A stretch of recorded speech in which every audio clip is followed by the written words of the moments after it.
Ça s'est arrêté du jour au lendemain. C'est comme si vous sortez d'une pièce, vous éteignez la lumière. Le commerce s'est arrêté comme ça. Donc il a fallu réagir assez vite. Au Cavet des Bières, on a une petite fruitière vinicole, un tiers de particuliers. On a un tiers de commerçants et puis on avait un autre tiers qui était grossiste de la brasserie pour tout ce qui est fête, grosses fêtes, kermesse ou autre. Ce dernier créneau, chez nous, c'est celui qui a pris le plus la crise, quoi. On a développé, nous, un petit peu tout ce qui est vente par correspondance, Internet et réseaux sociaux. On a communiqué entre nous sur ce qu'on faisait, comme quoi on était ouvert, comme quoi on pouvait acheter toujours du vin du Jura par Internet. Et puis en parallèle aussi, on a mis en place un drive. On fait nos portes ouvertes toujours pour le 8 mai. Donc on a remplacé ça par un mailing qu'on a fait faire avec une agence de communication pour contacter tous nos clients pour leur dire que malgré qu'ils restaient chez eux, on pouvait leur livrer le vin. Quand ça a rouvert, on a mis en place pour pas que les gens viennent toucher les bouteilles. On avait mis des affiches rentrées un par un client à la fois, du plexiglas, les gens avec des masques.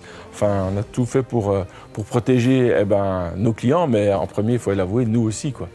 Le plus dur pour nous, on n'a pas pu faire déguster, quoi. Il y avait toujours quelques travaux quand même à faire en cave parce que Covid ou pas Covid, il faut bien s'occuper des vins, tout ce qui est vieillissement, une partie est mise en bouteille. Mais tout ce qui était commercialisation, étiquetage, livraison, ça s'était arrêté. Le plus gros impact qu'on a eu, ça a duré une semaine, c'est qu'à un moment, même les transporteurs se sont arrêtés. Donc on n'avait plus de ramasse, on ne pouvait plus expédier.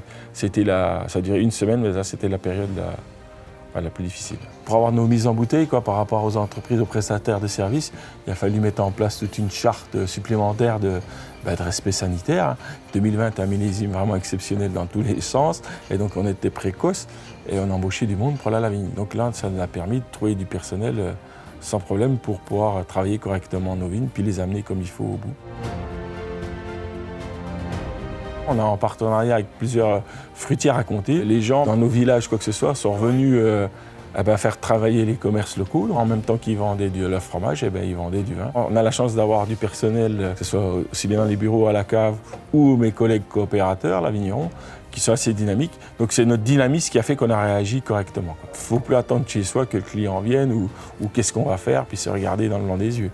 Il faut avancer, il faut agir. Les employés, ça ne leur gagne pas aussi, donc on a tous des intérêts communs que l'entreprise marche bien. On a peur parce que chaque fois on entend des mauvaises nouvelles à la télévision. Et puis nous, ça va devenir des gros mois, des fêtes de fin d'année. Il n'y a pas de demande, il n'y a pas de devis aujourd'hui pour avoir des prix sur des vins, quoi que ce soit pour ces organisations. Tous nos salons s'annulent au fur et à mesure. C'est énergivore.